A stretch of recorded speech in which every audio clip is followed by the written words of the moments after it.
Number 18. Dear Mr. Kelly, my name is Mark Smith, and I am the manager of Lomos Tours. I express our sincere appreciation for your continued trust and loyalty. Next year, as part of a new promotional campaign, Lomos Tours will be airing an advertisement. We plan to include the experiences of some of our most valued clients. Since you traveled with us last summer, I would like to kindly ask if you would be willing to share a few words about your experience. Your feedback would be invaluable in helping us promote our services. A member of our team will be in touch with you shortly. Thank you in advance for your contributions. Warm regards, Mark Smith.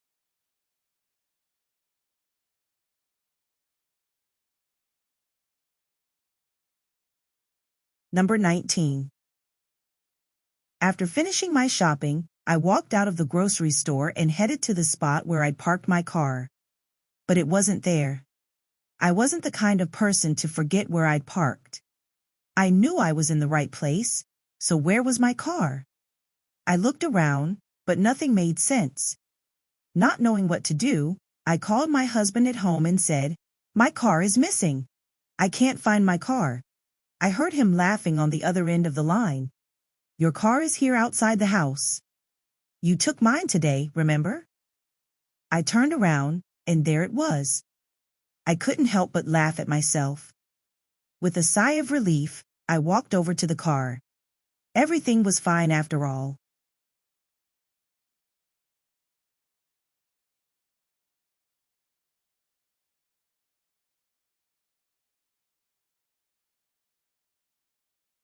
Number 20. One of the most important aspects of sustaining long-term relationships is communication. It's easy to connect with someone and then let the relationship get stuck due to a lack of follow-up. To keep the connection alive, make a conscious effort to stay in touch. This doesn't mean constantly reaching out with requests or updates, but rather maintaining a friendly and consistent line of communication. A simple message to check in or share something of value can go a long way in reinforcing your relationship. For example, if you come across an article or resource that you think might interest a connection, share it with them, even if you haven't spoken in a while. This shows that you're thinking of them and are invested in maintaining the relationship.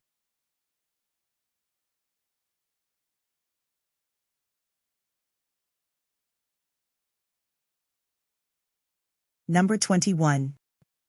Currently, urban regeneration projects in degraded areas have been promoted as improving the well-being of residents and solving environmental injustice problems.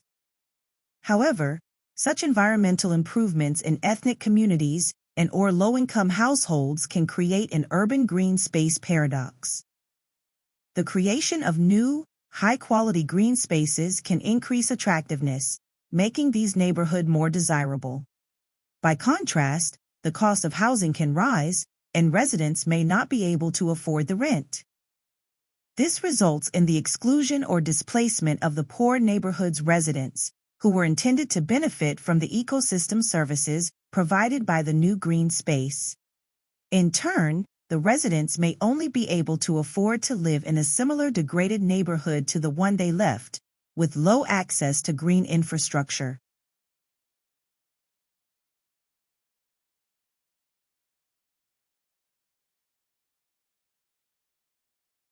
Number 22. An increasing awareness of our effect on the ocean is slowly seeping into the public agenda, dragging behind it a conversation that is decades overdue. But this conversation faces a massive obstacle. It's almost impossible to discuss what to do about something changing if you don't initially know how it works. If a doctor tells a patient that they have a problem with their kidneys, the patient probably already has at least a vague idea about where their kidneys are and what they're up to. They learned about that part of their own personal life support system at school. But that's not the case for the oceans. When we see a news story about the long-term decline in the numbers of krill in the Southern Ocean, it sounds generally like a bad thing. But there's far more to it than the risk of whales going hungry. Krill are a part of the ocean engine. We need to understand at least some of the context before we can discuss the change and take appropriate action.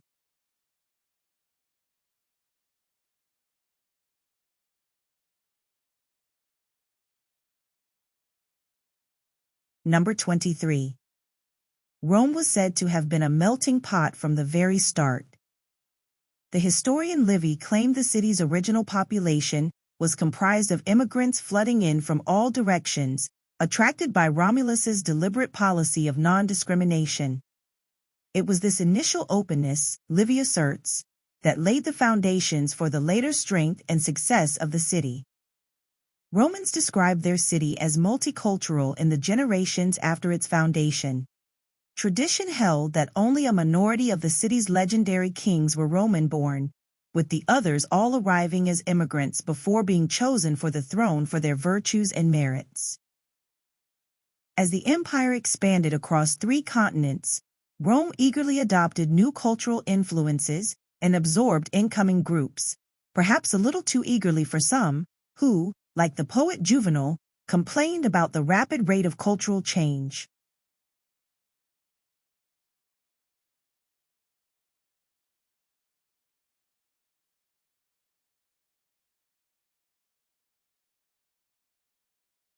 Number 24. The laws and constants of physics and the fundamental forces in our universe have very precise forms and values. This means that, if they were only very slightly different, life would not have been possible. For instance, the precise value of gravity has enabled our universe to arise by permitting the aggregation of dust and gas particles to protostars, around which planets later came to orbit, including the Earth around the Sun. If the value of the electron had been ever so slightly larger or smaller, chemistry as we know it would not have been possible, and life, which is based on organic chemistry, could not have started.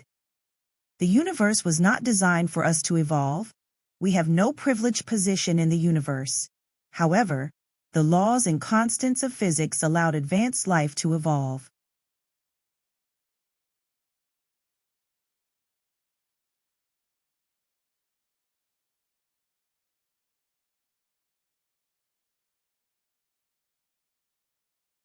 Number 29.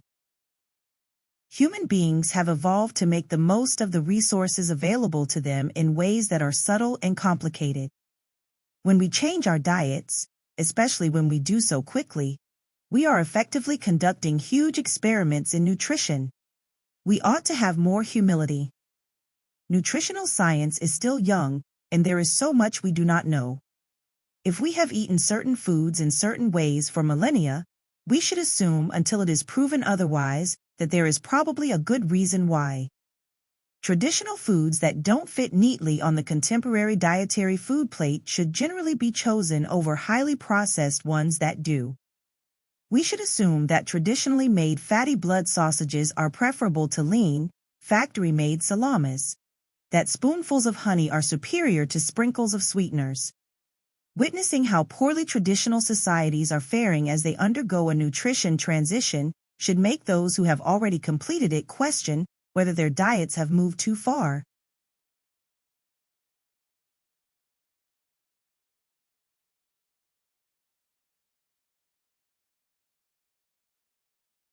Number 30. While convenience and technology are crucial, they are not the only factors driving Gen Z's financial decisions. This generation is incredibly values-driven, and they want to bank with institutions that match their personal beliefs and values. Transparency is vital. Gen Z is skeptical of large corporations and institutions that lack accountability. They have grown up in a world where information is freely available, and they expect complete transparency from the brands they support. Banks, for example, must clearly communicate fees, terms, and conditions, as well as how they handle customers' data. Moreover, ethical banking practices are more important than ever. Gen Z cares about the environment, social justice, and the ethical implications of their financial decisions. They are interested in sustainable investing, supporting businesses that match their values, and ensuring that their money is not being used to fund harmful practices. Banks that offer socially responsible investment opportunities and are committed to environmental sustainability will attract Gen Z's attention.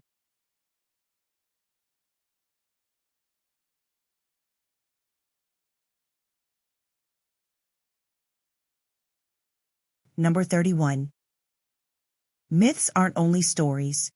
For example, a well-known myth that persists today is the supposed high iron content in spinach. This is a legend that dates back to 1890 and originates from a simple miscalculation by physiologist Gustav von Bunge. He accurately determined that 100 grams of spinach contained 35 milligrams of iron, but he was analyzing dried spinach, which held 10 times more iron than the same amount of fresh leafy greens. Although the error was swiftly corrected, the correction was just as swiftly forgotten. The myth had taken hold.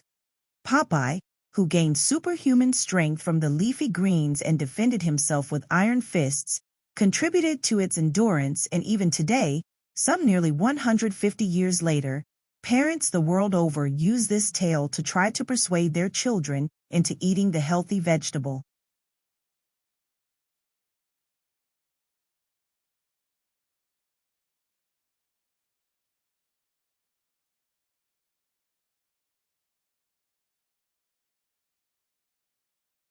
Number 32.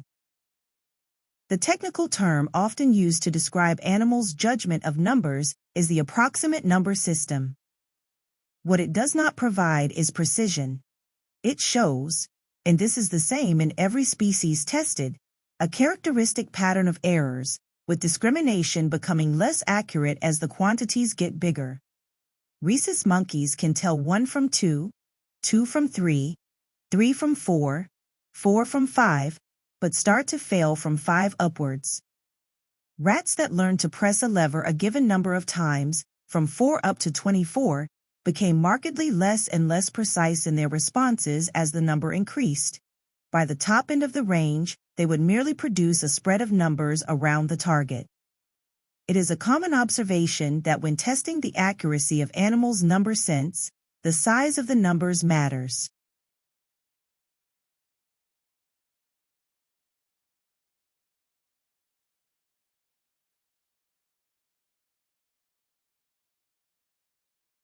Number 33.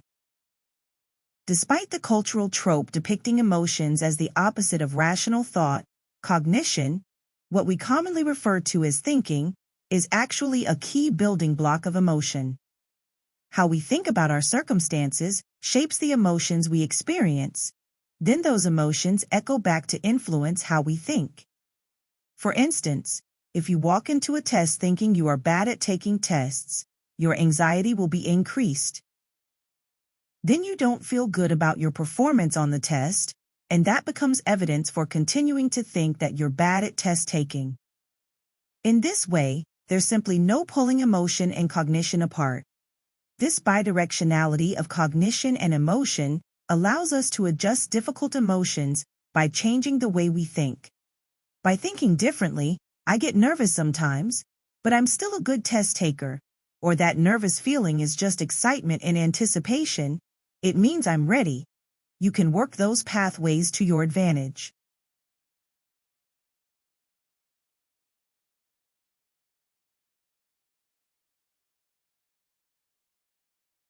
Number 34. What is the capabilities approach, CA? And why would lawyers passionate about animal justice care about it? It is easy to say what it is not. The CA does not rank animals by likeness to humans, or seek special privileges for those considered most like us, as do some other popular theoretical approaches. The CA has concern for the finch and the pig as much as the whale and the elephant. And it argues that the human form of life is simply irrelevant when we think about what each type of animal needs and deserves. What is relevant is their own forms of life. Just as humans seek to be able to enjoy the characteristic goods of a human life, so a finch seeks a finch's life, and the whale a whale's life. We should extend ourselves and learn, not lazily picture animals as lesser humans, seeking a life sort of like our own. According to the CA, each sentient creature should have the opportunity to flourish in the form of life characteristic for that creature.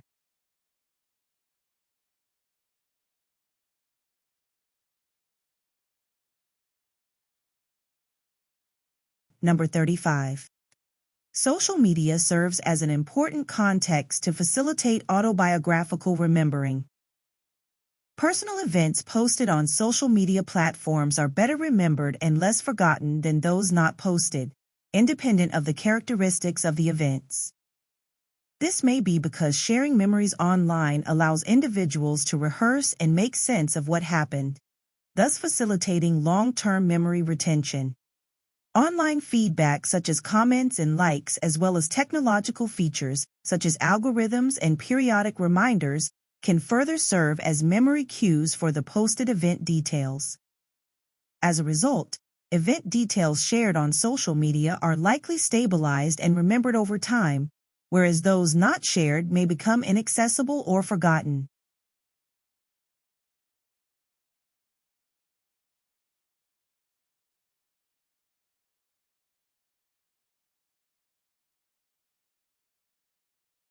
Number 36. Multisensory experiences are a central part of our everyday lives, yet we often take them for granted, especially when our senses function normally or are corrected to normal with aids like glasses.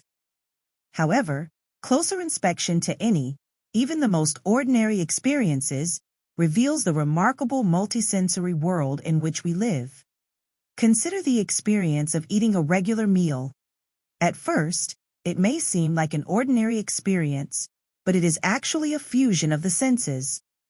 We first eat with our eyes, but we are also exposed to countless sensory signals that influence our eating experience, such as food textures, tastes, and smells. And it does not stop there. Even the sounds that come both from the atmospheres in which we eat and our interactions with the food, such as chewing, and the tools we use to eat influence our eating experience.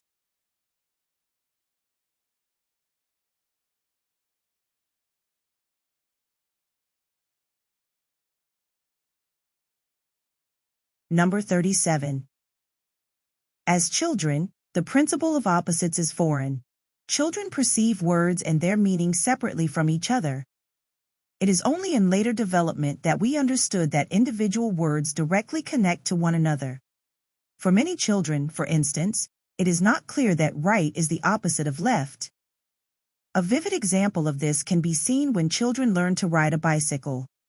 If parents tell their child don't go to the left, they will often find that the child will continue riding straight ahead and not automatically turn to the right. The same applies to the logical connection between yes and no as perceived by parents. When we were children and were told, for example, no, don't eat with your hands, we were confused and didn't know what our parents expected from us. Our confusion was about whether we should continue eating or not, and if so, how. Only later did we recognize the connection and understand that we should continue eating, but not with our hands but with a fork or a spoon.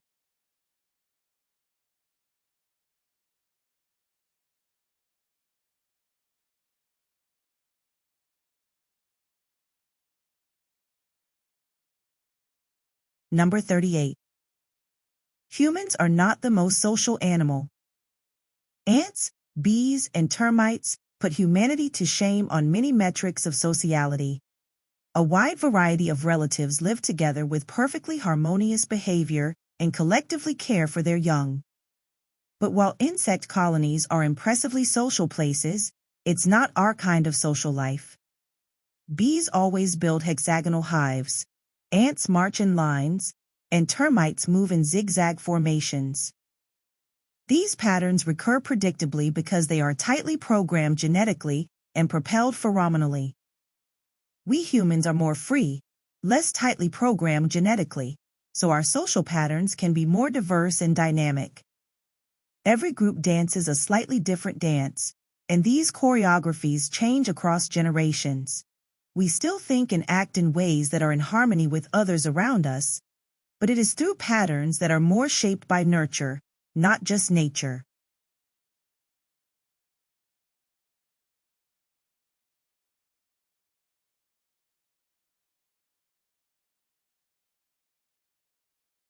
Number 39.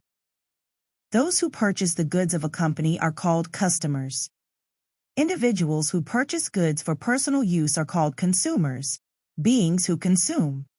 Therefore, companies have invented multiple ways to ensure that their customers consume the produced items in larger and larger quantities and more frequently. Those who sell food have an easy time, for food is literally consumed, so there is always a need to purchase new food. But with more permanent things, companies must invent reasons for their customers to continue to consume them. One approach is to make the stuff that people already have outdated by convincing them that it is no longer fashionable. The entire fashion industry is built to convince people that fashion matters, so they must purchase new clothing, even though the old is still perfectly functionable. Fashion today extends to far more things than clothes.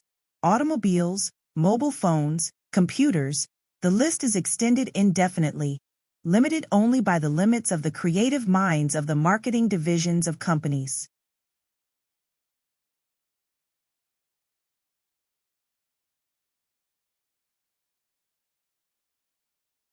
Number 40. Kivitz, Erminsky, and Jung partnered with a cafe to test the motivating effect of illusory progress in an experiment. Customers received a reward card that offered 1 free coffee after they'd bought 10. While half of the customers received a card with 10 open slots, the other half got a card with 12 open slots. Yet the 12-slot card had 2 pre-existing bonus stamps, so, strictly speaking, these were identical reward programs. Every customer who got a card needed to make 10 coffee purchases and collect 10 stamps to get their free coffee. But the appeal of the free stamps was high. People who thought they'd gotten a head start came back to the cafe more often, filling in their reward card more quickly than the others. When the card came with 2 out of 12 slots already filled, it felt to customers like they were already 16% finished with the goal before they'd even started. Believing they were closer to the reward, they were more motivated to reach the finish line. Summary. According to the study above, customers were more driven to complete their goals when they perceived the reward as nearer.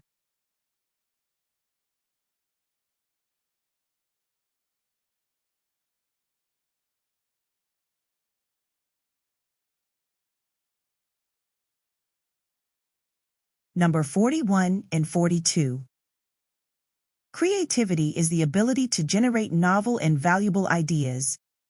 It involves divergent thinking, imagination, and a willingness to experiment and take risks. While AI can be a powerful tool for creative efforts, it also carries the risk of limiting originality and innovation. AI algorithms are trained on existing datasets, often identifying patterns and trends in past creations.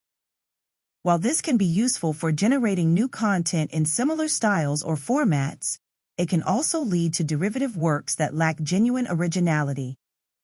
If artists and designers rely too heavily on AI for inspiration and content generation, they may find themselves trapped in a cycle of imitation, unable to break free from the constraints of the AI's training data. Moreover, the ease with which AI can generate content can discourage the kind of struggle and experimentation that often leads to breakthroughs. The creative process is often messy and repetitive, involving numerous failures and setbacks. It is through these challenges that we refine our skills, develop our unique perspectives, and push the boundaries of what is possible. If AI provides instant solutions, it can skip this essential process of learning through trial and error, ultimately inhibiting the development of true creative talent.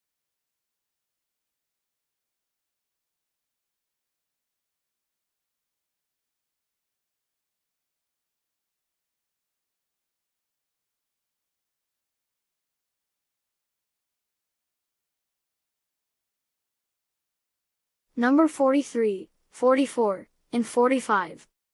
When billionaire James Walker was once asked by a journalist, "Is there anyone richer than you?" he replied, "Yes, there is one young man I'll never forget." He told the story of when he first met David at a New York airport. Years ago, James was broke and stuck at the airport, killing time reading newspaper headlines at the newsstand. One headline caught his eye, but he had no money to buy the paper. Just then, David, working at the newsstand, noticed James. He asked, "Would you like to buy this, sir?" But James hesitated, saying he had no money. David smiled and said, "Me, too. But I have enough for this. Take it as a gift." 3 months later, James, still broke, met him at the newsstand once more. Again, David gave him a newspaper without expecting anything in return. Years passed and James became a wealthy businessman, but he never forgot the young man he had met at the airport. He found David running a small bookstore and visited him there. He introduced himself, saying, "David, you helped me twice when you had almost nothing. I want to give you anything you wish." He looked at him and said, "You can't truly compensate me." James asked, "Why not?" David replied, "Because I gave to you when I had almost nothing. You're offering me something now that you have everything. That's just generosity at convenience. So, I can't accept your offer." James realized that money doesn't make someone rich. Remembering that moment, he said to the journalist, "It's the willingness to give even when you have very little that makes you wealthy." And so, David is the richest person I have ever met.